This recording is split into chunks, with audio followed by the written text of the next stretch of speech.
pasión por el fenómeno ovni es la misma pasión que me llevó a ser periodista, ¿no? Es el ser partícipe de mi momento, tratar de descubrir lo que resulta más importante en términos sociales para generar a veces un cambio, a veces pues enriquecimiento cultural, de tal manera que me di cuenta que este fenómeno, en mi concepto, era real, que necesitaba ser difundido con seriedad, que necesitaba una investigación profesional, bien sustentada, sobre hechos sólidos y sobre todo científicos, o aproximarme, sin ser científico, lo más posible hacia lo que representa pues todo este severo método científico, y creo que pues sin haberlo logrado plenamente, sí hemos sido capaces de generar un nuevo estilo en la investigación de este fenómeno, no solamente en México, sino en el mundo.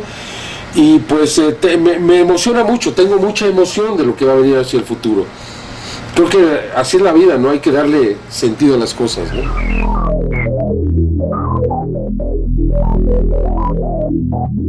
Efectivamente, han sido 20 años de trabajo que nos han permitido desarrollar la experiencia, obtener las evidencias, tener un criterio claro para determinar cuándo un caso aparentemente es auténtico, cuándo no lo es, cuándo un video nos presenta un evento real, cuándo podría ser una confusión, una estrella, un avión, un globo.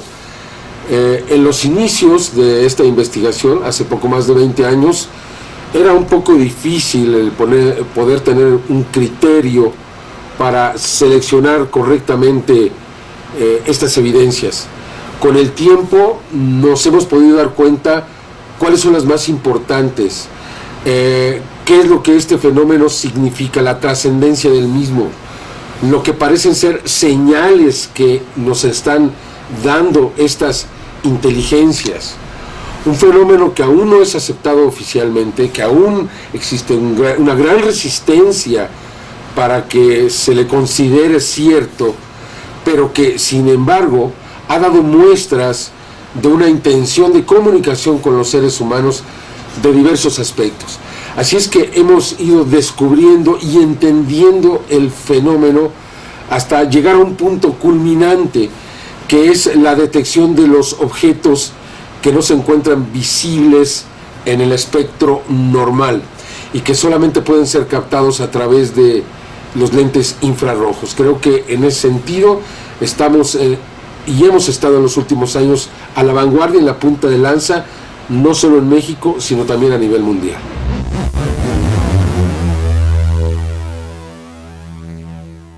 En Marte hemos venido encontrando muchas razones para pensar que existe una presencia inteligente en Marte. Se han detectado ya pues objetos volando, fotografiados por los robots, especialmente el Spirit, que logró 2 fotografías espectaculares. Esto nos demuestra que pues precisamente en Marte, donde estamos realizando todos los experimentos, existe una vigilancia estrecha a lo que el ser humano está haciendo fuera de nuestro planeta. Hemos encontrado también razones para creer que es posible que haya algún tipo de remanentes que nos hablen de la existencia de una civilización en Marte. Aún no se ha demostrado, pero hay muchos elementos que aparecieron en estos últimos viajes que no han sido debidamente explicados. Una figura que se le llamó el Bunny, el conejito, que apareció en diversas imágenes, que tenía movimiento y que no pudo explicar correctamente la NASA. Hablar de restos de basura que hubiesen dejado en sus aterrizajes estas misiones resulta demasiado aventurado. No hubo basura, no hubo estos remanentes. Por otro lado, el hallazgo de un disco semienterrado en el suelo marciano, pues tampoco pudo ser debidamente explicado. Todo esto nos habla a que efectivamente vamos a encontrar, pero no solo eso, al darnos cuenta que la vida es común en el universo, al darnos cuenta que a través del polvo cósmico, existen todos los factores relacionados al ADN que proporciona la vida, nos vamos a dar cuenta que esta se produce prácticamente en cualquier ambiente, bajo cualquier condición. En los últimos meses se ha venido descubriendo, por ejemplo, que en Venus, a unos 50 kilómetros de altura de la superficie, en un área que ya no es tan caliente, aparentemente existen algunos tipos de bacterias que producen una serie de desperdicios orgánicos o remanentes orgánicos a partir de su interacción con el propio medio ambiente. Esto ha sido ya debidamente detectado y existe ya la sugerencia clara de que hay vida en Venus. ¿Qué decir de Marte? Ya es claro que se ha encontrado agua, aún tienen pues de alguna manera la precaución de no pues asegurar que hay agua superficial. Ya nos dicen que sí hay agua subterránea, ya nos dicen que sí Marte fue un planeta como la Tierra, y ahora muy pronto vamos a descubrir, seguramente que ya lo saben, de hecho lo saben desde 1976, que hay vida microscópica bacteriológica en Marte. Todo esto nos va a cambiar desde luego nuestra manera de pensar.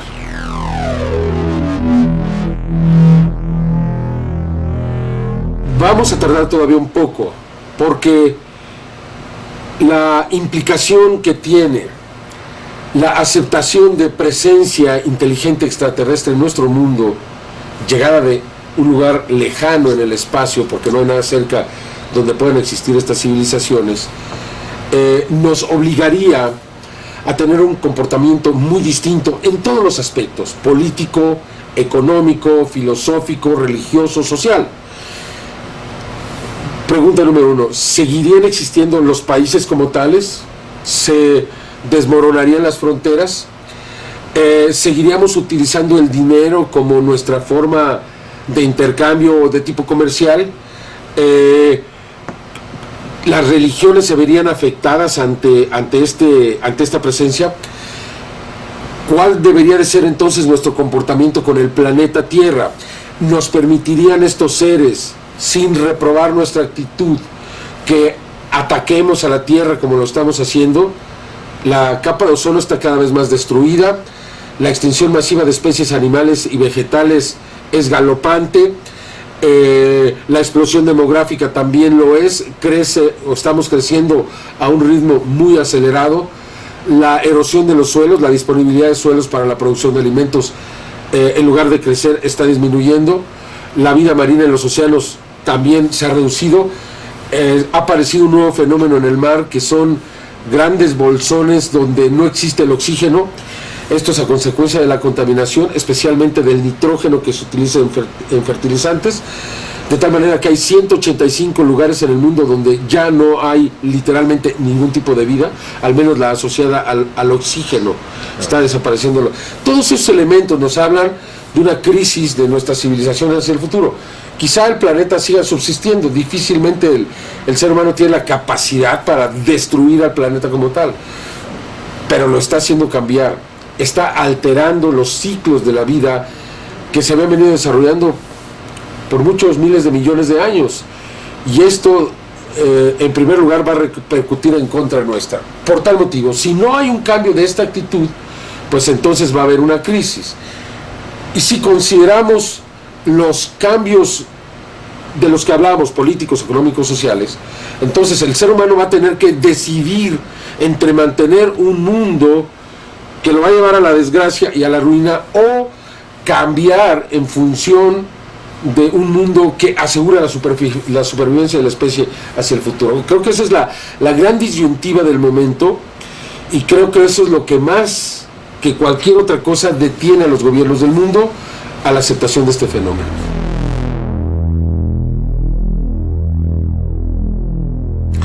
Es una pregunta que nos hacemos todos constantemente. Sin embargo, no existe una respuesta clara. ¿Por qué en México hay una mayor actividad? ¿Será la actividad volcánica? Somos un país muy volcánico, lleno de volcanes. Tenemos muchas montañas. Las montañas ejercen fuerzas magnéticas también. serán los minerales que hay en nuestro país, el uranio que es abundante, o algunos otros compuestos, el silicio, el cuarzo, podrían ser algunos de los elementos que también son muy abundantes en México. Por ejemplo, el silicio que se encuentra, o la sílice que se encuentra cerca de Ciudad Juárez, es una de las mejores del mundo, y es un área donde se ven constantemente se tienen estos avistamientos. Debe haber alguna razón práctica, no creo que sea al azar. Otras razones pueden ser que aquí en verdad hubo algún tipo de relación con estas inteligencias en la antigüedad. Yo al principio era muy cerrado a esta posibilidad, pero conforme pasa el tiempo, estos enigmas que existen, sobre todo de tiempo, cada vez me hacen pensar más en esa posibilidad. Voy a dar algunos ejemplos. El calendario maya tiene su origen 3114 años antes de Cristo. Los mayas no existían hace 5000 años, pero empieza en el periodo número 13. Ningún calendario empieza en el periodo número 13. Si nos proyectamos al periodo número 1, serían 8239 años antes de Cristo. Y todavía más, existe una fecha considerada desde luego mítica en una estela en el Naranjo, en Guatemala, donde podemos ver la posición de Venus y de la Luna en un glifo con respecto a la Tierra. Lo metieron a una computadora y resulta que tanto la posición de Venus como la de la Luna con respecto a la Tierra son correctas. Entonces quiere decir que estuvieron ahí, y entonces la pregunta es, ¿qué significa una fecha de hace 16,000 años? ¿Serán estas culturas mucho más antiguas de lo que creemos? ¿O de dónde sacaron los conocimientos, por ejemplo, de una observación de Mercurio de más de 5000 años? ¿Cómo pudieron ellos establecer el ritmo de aceleración que está teniendo este pequeño planeta alrededor del Sol, que se ha venido incrementando sustancialmente y que era algo que les preocupaba muchísimo? O sea, hay demasiados elementos. Por ejemplo, 3114 años antes de Cristo sabemos que Venus tuvo algún tipo de fenómeno que lo hizo brillar tanto como el Sol, y es precisamente cuando se inicia el calendario maya. ¿Cómo lo supieron? O sea, todas estas preguntas nos hacen pensar que posiblemente hay una relación, pero hay otras más, ¿no?, que podrían estarnos dando una pista de por qué se presentan más en México. La cuestión de los aviones militares, porque en México no los perseguimos. O sea, si estos aparecen en Estados Unidos, les mandan aviones, o en Canadá, o en Inglaterra, o en Francia, inclusive en Sudamérica. En México no. Somos un país que no es bélico. Somos un país que su fuerza aérea es considerablemente reducida. O sea, realmente no la necesitamos como tal. Por tal motivo, a pesar de que creo que es muy buena y es muy capaz, creo que son dos cosas distintas. Pero, por tanto, nosotros no estamos desarrollando una actitud ofensiva. Alguna de estas razones tiene que ser la que nos indique por qué se aparecen más en México. Pero al final la respuesta es muy sencilla: no lo sé, y no creo que en este momento alguien más lo sepa.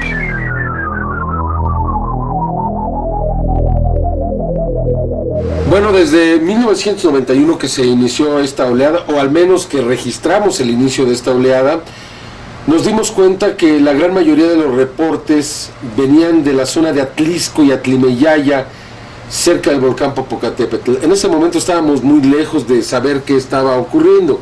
Hablo de agosto o septiembre de 1991. Sin embargo, continuó muy intensa. Nos llegaban videos muy buenos de esa zona, los tenemos. Y entonces, el 31 de marzo del 92, un equipo de entonces 60 Minutos, bajo el mando de Miguel Bárcena, fue directamente al interior del cráter del Popocatépetl por dos motivos. Uno, a ver qué estaba sucediendo, yo se lo encargué, y en segundo lugar, para tratar de realizar un buceo de altura, ¿no?, en esta laguna que había. No se pudo porque la laguna había elevado su temperatura a más de 50 grados y porque ya había grandes cantidades de azufre en el agua y en el ambiente. De tal manera que avisamos al Centro Nacional de Prevención de Desastres, al doctor Servando de la Cruz, lo que estaba ocurriendo. Sin embargo, no nos hicieron mucho caso y fue en el 93 que ya se aceptó. En el 94 nuevamente tuvimos un incremento muy importante de la actividad de este fenómeno cerca del volcán, y entonces presentamos en 60 minutos un programa relacionado a la seguridad que existía con el Popocatépetl, y nos dimos cuenta que pues aparentemente a mayor actividad del volcán, mayor actividad de los ovnis. Y cuando nos dimos cuenta que se incrementó sustancialmente, entonces anunciamos que era inminente una erupción. Dijeron que estábamos locos. La erupción ocurrió el 20 de diciembre de 1994. Pocos reconocieron que 60 minutos fue el primer medio en anunciarlo, y gracias a ello se inició todo este programa de protección, de construcción de carreteras, etcétera, etcétera. Por tanto, hay una relación directa a la actividad y la presencia de los objetos. En 1996, un equipo de la Universidad de Bergen de Noruega vino a México a medir el magnetismo del volcán. Encontró que era el más alto de todo el mundo. En ningún lugar del planeta existe tanto magnetismo, o existía o existe por momentos, como ocurre debajo del volcán Popocatépetl. Ellos instalaron una máquina, un electromagnetómetro, y lo midieron del 20 al 28 de agosto del 96. Precisamente el 28 de agosto, a las 10 de la noche, la última noche que iban a estar ahí, se acerca una luz centellante y se sitúa por encima del cráter, algo muy extraño, y en ese momento se reduce considerable, hasta en un 80%, el magnetismo que se desprendía por debajo del volcán y que estaba siendo captado por esta máquina. Por tal motivo, nos dimos cuenta que ante la presencia de los objetos se reducía considerablemente la energía, como si o la neutralizaran o la tomaran, como si fuera una bomba de gasolina para estos objetos, para estas naves. Esto podría explicar la presencia. Sin embargo, existe un segundo factor que ha sido muy interesante. En el año 2000, Alfonso Reyes, de la agencia Notimex, tomó una extraordinaria imagen donde se ve el desplazamiento de un objeto que se acerca al cráter y gira en prácticamente un segundo, en el momento en que el volcán hacía erupción. Exactamente después de este momento, el volcán se apagó. Yo quiero recordarle al auditorio que había más de 40,000 personas evacuadas en ese momento, que era inminente la erupción del volcán, que todo el mundo estábamos esperando que el volcán explotara ese día, que llegaron reportes de la Universidad de Arizona de que iba a explotar, de que inclusive áreas muy grandes de la Ciudad de México se verían directamente afectadas. Y nada sucedió. Después de que se registre el acercamiento de este objeto al volcán, es como si se hubiera llevado esa energía que estaba a punto de explotar. Esto se repite el 14 de febrero del 2001, cuando la Cámara del Centro Nacional de Prevención de Desastres capta un objeto de grandes dimensiones, de unos 30 metros, que se aproxima hasta el Popocatépetl y se mete a su interior. Increíble, ahí está la secuencia. Y después de esto, el volcán había venido registrando flujos piroclásticos.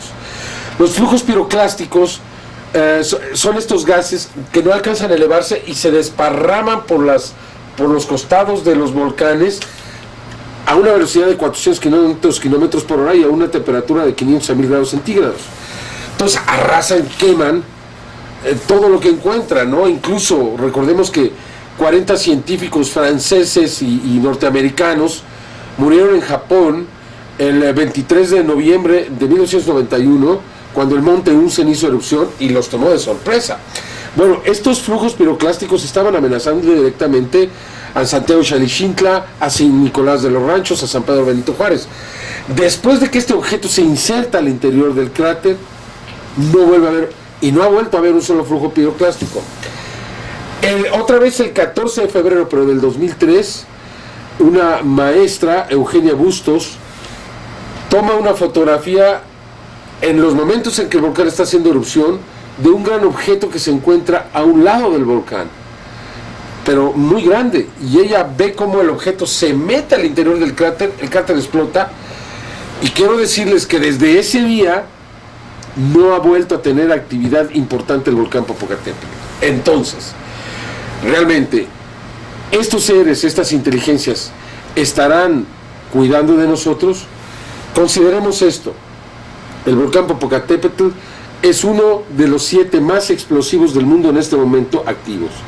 2, históricamente es uno de los 15 que ha tenido las explosiones más violentas de la historia.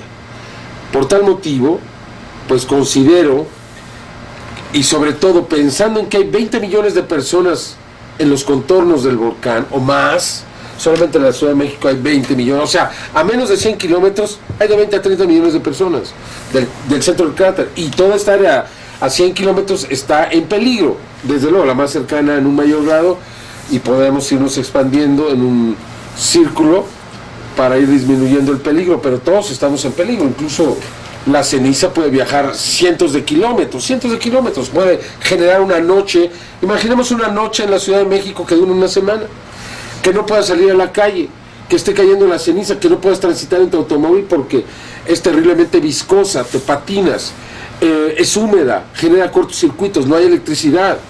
El agua si no está bien tapado tus tinacos, no puedes tomar esa agua.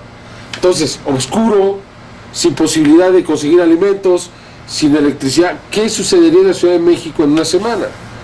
Creo que sería el infierno, un caos que no hemos podido imaginar. Quizá han evitado que esto ocurra, ¿no? No lo sé, ¿no? Es difícil ser tan audaz, pero bueno, la posibilidad está abierta, ¿no? Ya antes han ocurrido otras cosas, como en mayo de 1996 se aproximó un asteroide a 6 horas de impacto y medía más de 1 kilómetro, y cuando se nos venía encima el asteroide se desvió.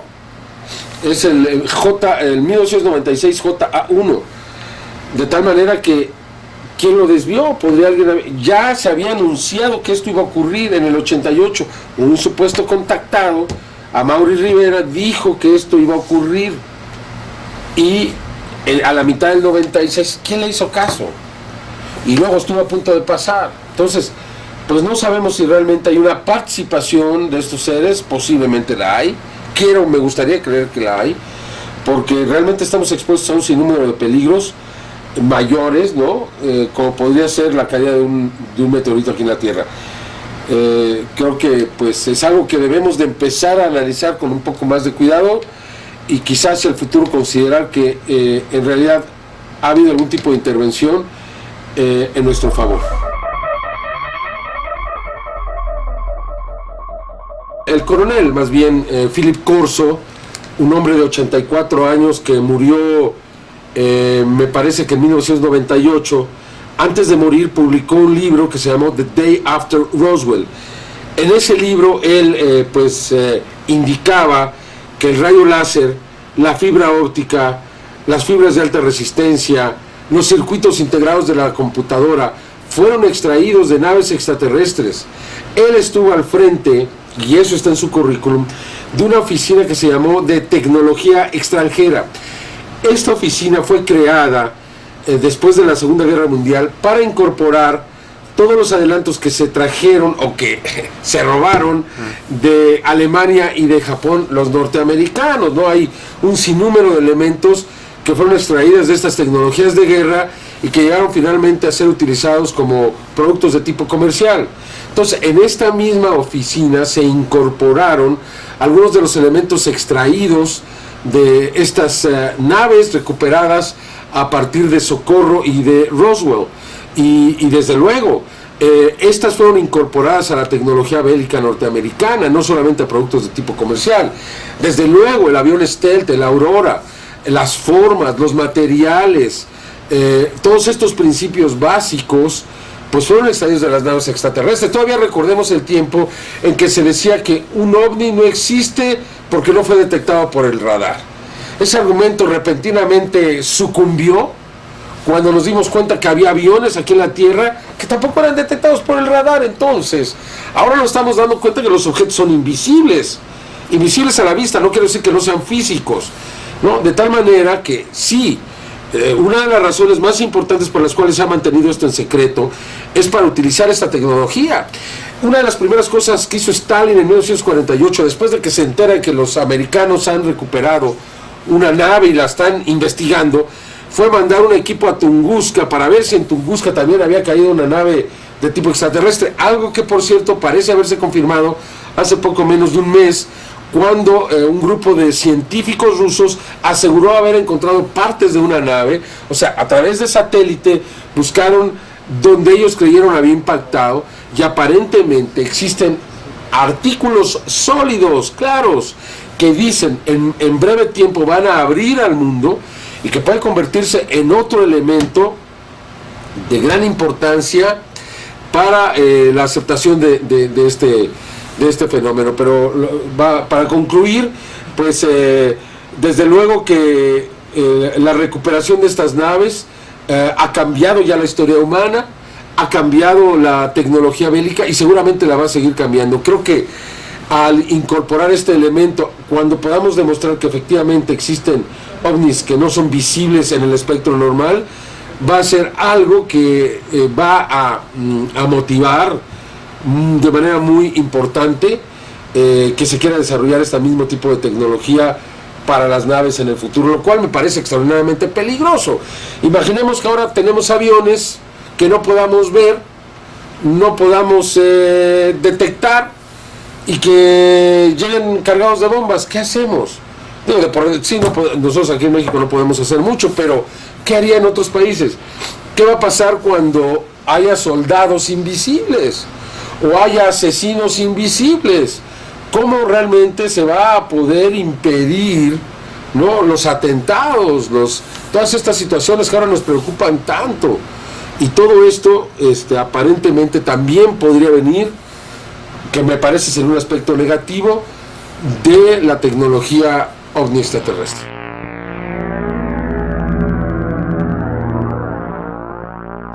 Bueno, uno de los últimos aspectos es precisamente el de la tecnología digital, las cámaras digitales, que como hace 15 años la cámara de video estaba ya en las manos de millones de personas que pudieron empezar a registrar el fenómeno. Y yo advertí el 11 de julio del 91, lo más importante de estos videos tomados durante el eclipse es que nos demuestra que la cámara de video en manos de tantas personas se va a convertir en el instrumento que le va a venir a dar validez a este fenómeno. Podemos decir que eso ya sucedió. Ahora considero que las cámaras digitales están captando accidentalmente la presencia de estos seres. Es decir, las personas en la noche a veces toman una foto familiar o de cualquier cosa, o alguien se toma una foto y resulta que hay un ser que está atrás, que está pasando por ahí. Uno presenta esa foto y dice, no, es falsa, seguramente es un muñeco, o se manipuló digitalmente, o se le incorporó. Pero no hemos encontrado la razón por la cual estas gentes lo hubieran querido hacer. Ni pretenden dinero, ni pretenden fama, ni pretenden nada. Entonces, ¿para qué vas a hacer algo así si no pretendes nada? ¿Para qué te vas a meter en conflicto si no pretendes nada? Eso es por un lado. Y por el otro es el número. Desde septiembre del 2002 hasta la fecha, se han generado ya 6 casos donde aparecen estos seres en la fotografía digital. Esto es muy importante, porque creo que va a seguir ocurriendo. Y ahora hay muchas más cámaras digitales que incluso cámaras de video en las manos de millones y millones. Casi no hay una persona, vamos a decir de término medio, que no tenga alrededor del mundo, aunque sea una cámara digital. La mayoría tiene incluso hasta varias cámaras digitales, o en el teléfono, o en muchos otros aspectos que ahora ya se están. Al rato va a ser todavía más popular y más sencillo y más barato. De tal manera que creo que el desarrollo de esta tecnología va a permitir demostrar no solamente que estos seres están aquí, no solamente que están intentando comunicarse, sino que están muy cerca de nosotros, que quizá hemos tenido a estos seres tan cerca que nos daría verdaderamente susto el darnos cuenta, ¿no? Pero creo que esto finalmente, en unos años más, también va a ayudar. En este momento se están recibiendo ya señales a través del radiotelescopio de Arecibo y de otros radiotelescopios en el mundo, de lo que parecen ser señales inteligentes que vienen del espacio profundo. Ya tenemos ese aspecto. Si siguen apareciendo esas fotografías de los seres, si siguen detectándose objetos invisibles, si siguen tomándose videos de avistamientos múltiples con 50 o 100 objetos, pues todo esto, sin duda alguna, que va a generar un escenario completo hacia el futuro, que nos va a permitir desarrollar una nueva idea. No hay alternativa. Este fenómeno se le va a tener que reconocer, es irreversible, no hay vuelta para atrás, y va a generar los cambios de los que ya hablamos. Es mejor prepararse a ellos. Creo que la gente que no se prepare ante estos cambios van a ser tan brutales. Entonces, yo creo que va a tener problemas de adaptación muy fuertes. Yo creo que sí se va a generar una incertidumbre en todo el mundo por la presencia, por una nueva presencia para algunos, de una fuerza que indiscutiblemente es superior. Y todo esto, pues es algo que nos está guardando hacia el futuro y que pues tenemos que empezar a ver desde una nueva perspectiva. Y finalmente es nuestra única alternativa, nuestra única posibilidad de verdaderamente aportar algo para salvar este planeta, o nuestra forma de vida, o a nuestra civilización, o a nuestros hijos. Creo que la Madre Tierra es una nave espacial que vuela en el espacio, que es lo único que tenemos, y que realmente vale la pena el que hagamos un esfuerzo por ser congruentes con nuestro propio origen y con nuestro propio destino.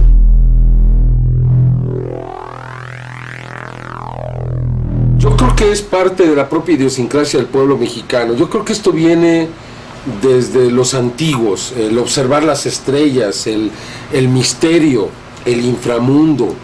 Realmente somos apasionados ante todas estas posibilidades mágicas. Creo que es algo que viene ya dentro de nosotros. Ese es un aspecto. Creo que otro aspecto muy importante es que desde el 11 de julio de 1991, México se puso a la vanguardia mundial cuando diversas personas, utilizando una cámara de video, lograron grabar simultáneamente objetos voladores no identificados en diferentes ciudades del país en el momento en que ocurría el eclipse total de sol. De tal manera que esto motivó a que muchos otros quisieran participar, y rápidamente, muy rápidamente se reconoció la participación de los mexicanos en todo el mundo para generar evidencias. Una situación que no se da en los Estados Unidos, por ejemplo, ni en Inglaterra, ni en Francia. En Inglaterra están cambiando las cosas, incluso en Francia también están tratando de seguir el ejemplo mexicano. Existen ya grupos que hacen lo mismo. Creo que cuando los propios mexicanos se dan cuenta que se graban unos objetos aquí en la del Valle o en Guadalajara y se dan cuenta que todo esto está ocurriendo en México, y se dan cuenta también del interés que genera a nivel mundial, creo que esto propicia un ambiente muy adecuado para que programas de este tipo puedan tener éxito. Tercer Milenio, esta serie tuvo un éxito extraordinario, durante muchos años se repitió en muchas ocasiones y el interés persiste. Era increíble que después de ver varias veces Tercer Milenio, el rating se mantenía, no bajaba, como si fuera la primera vez que se mantuviera. Por eso se ha llegado a considerar que esta serie es un clásico de televisión, se ha llegado a considerar que es un producto realmente de colección, que yo, si usted me está viendo en este momento, quiere decir que ya tiene este producto en sus manos, y yo le quiero asegurar que es maravilloso que lo haya hecho, porque este es un producto que va a persistir para el futuro, que es bueno para los hijos, que es bueno para los amigos, que es de esas cosas que sí vale la pena tener, ¿no? Creo que, insisto, todo este ambiente es lo que finalmente nos ha posibilitado a tener este éxito, y sobre todo a mantener el interés en los mexicanos de tener siempre una cámara en las manos, porque el interés no ha bajado hasta este momento.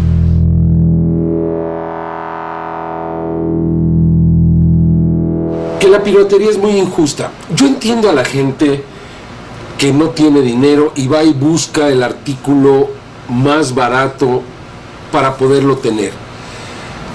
En muchos sentidos esto también ha sido una lección para la industria porque ha obligado a pensar en ganancias menos amplias para estar un poco más cerca del alcance popular. Una vez que la industria ha hecho ya este compromiso de reducir sus precios a lo mínimo, creo que lo menos que puede hacer la gente es hacer un esfuerzo para tratar de responder o corresponder a lo que se está realizando.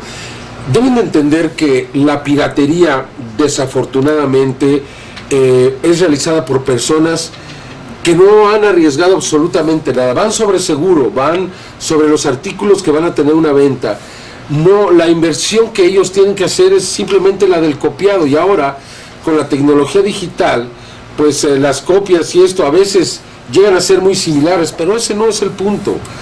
Yo creo que deben de darse cuenta que si esta actitud continúa, entonces al rato ya nadie va a querer invertir en realizar estos proyectos, ya no va a haber música que escuchar, no va a haber nueva música, no va a haber pues este tipo de aventuras por parte de empresas que quieran, en este caso, rescatar programas clásicos o presentar películas, ¿no? Ya es verdaderamente terrorífico para todas estas instituciones el pensar en el daño que van a recibir por parte de los piratas, ¿no? De tal manera que yo creo que pues la decisión está en manos de las personas. Quieren que esto continúe, quieren que haya más películas, quieren que haya más proyectos, más cosas, o quieren ver que se va a acabar. O sea, es lamentable el estado de la industria de la música. Quizá la gente todavía no se da cuenta, pero ya no hay tanta música como antes. Se está reduciendo a proyectos que van a ser muy exitosos. Ya no se arriesgan a muchas otras cosas precisamente porque ya no hay ese surplus extra. Y este cáncer puede seguir afectando hasta el momento en que digan, no hacemos música porque no nos conviene, o dejemos de hacer música por unos años y a ver qué sucede con toda la piratería, ¿no? Es algo que está en las manos de cada persona y ojalá que lo piensen la próxima vez que decidan comprar un producto pirata. Además, no hay nada más bello que tener el producto original, el que es, y sentir que uno ha hecho bien en comprarlo así y no irse por el camino fácil y hacerlo de otra manera. Es una idea que se genera a partir de realizar propuestas en contra de la inseguridad y de la antiviolencia. Este país, México, requiere de mejores individuos, requiere de mejor educación, requiere de que realmente los niños de hoy empiecen a comprometerse con su futuro. De tal manera que pensamos que habíamos sido muy injustos al no reconocer a los niños que realizan un esfuerzo excepcional por ser magníficos estudiantes. Y entonces desarrollamos la idea de los niños de oro del tercer milenio. La idea es de que si hay un niño que durante todo el año se ha esforzado y no ha sacado un solo 9, merece ser retribuido, merece que sus padres se sientan más orgullosos de él, merece poder llevar a sus padres a un restaurante a su cuenta a comer o poderlos llevar de vacaciones por su cuenta, ¿no? Que sus padres se sientan agradecidos hacia él. Es una manera de retribuirle y de establecer un lazo familiar mucho más fuerte. Hemos encontrado que todos los niños de oro invariablemente quieren mucho a sus padres y sus padres les manifiestan un gran cariño. Esa es una de las primeras lecciones. Y hemos encontrado casos excepcionales, padres que están muriendo, los niños lo saben y sacan 10 de calificación. Niños que tienen un defecto físico grave y sacan 10 de calificación, ¿no? De tal manera que pues hay muchos casos maravillosos, preciosos que hemos visto, hemos ido encontrando a través de las diferentes semanas, que nos hablan de que pues es importante ahora que la sociedad los retribuya también, es decir, que les demos, reconozcamos, que sea un orgullo para ellos sacar 10, recuperar ese 10 de calificación. Cuando nosotros éramos niños, sacar 10 era muy importante. Y de repente, yo no sé por qué razón, esa idea se demeritó. Y para los niños empezó a dejar de ser importante sacar 10. Creo que con esta idea realmente el objetivo nuestro es la motivación de los demás. O sea, nuestro objetivo, además de retribuir a los niños que ya lo hacen, es generar un interés en todos los demás. Entonces, cuando tengan sus credenciales, sus camisetas con su logotipo y esto lo puedan ver otros y puedan ver todo lo que están recibiendo, me imagino que muchos más ya en este momento, en este país, están trabajando para ser niños de oro el próximo año. Y eso, si este año llevamos 600, yo estoy seguro que el próximo año vamos a superar los 1000 o los 2000 miembros de este club tan exclusivo. Por tal motivo creo que ha funcionado extraordinariamente bien. Estamos recibiendo apoyo de muchas instituciones, de empresarios.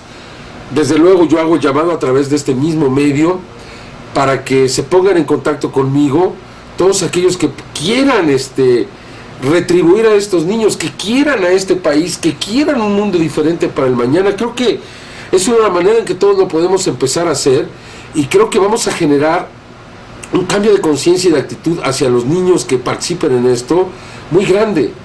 Y creo que con el futuro este grupo, este club, esta asociación, o como se le quiera llamar, llegará a ser muy muy importante, muy reconocida, y podría encontrar incluso una repetición en otros países, y por tanto podría ser una idea que surge desde México para el mundo, con un solo sentido: queremos un mundo mejor para el mañana.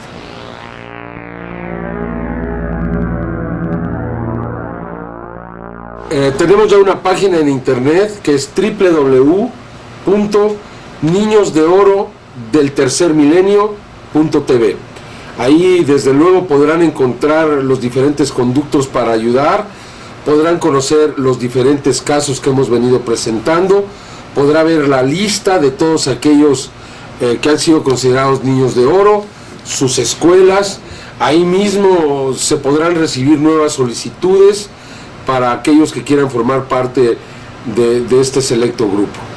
Tenemos un sitio en internet que es www.ovnis.tv, y desde luego ahí pueden accesar directamente. También lo pueden hacer a mi correo electrónico jaimemaussanmx@yahoo.com.mx, y con mucho gusto, en la medida de lo posible, porque tengo muchísimo trabajo, yo les daré respuesta. Tenemos también un sitio muy especial que se llama www.jaimemaussan.tv, que es un canal de televisión. Sobre todo yo lo sugiero a cualquier edad, pero los que tengan banda ancha lo van a ver literalmente como si fuese televisión. El tamaño de la pantalla es relativamente grande, me parece que es muy claro, muy bueno, y ojalá y que pues quieran verlo para darse cuenta de todo lo que estamos haciendo.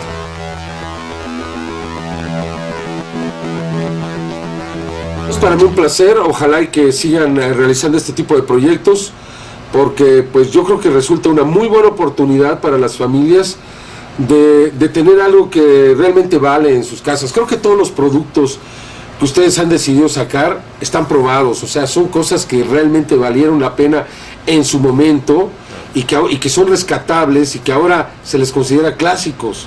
Entonces yo creo que es una forma bonita, ¿no? Los niños de hoy, imagínate que presenten estos programas a sus hijos en 20, 30, 50 años, porque ahora en los formatos que se les saca, pues permite que duren prácticamente para siempre si son cuidados. Creo que entonces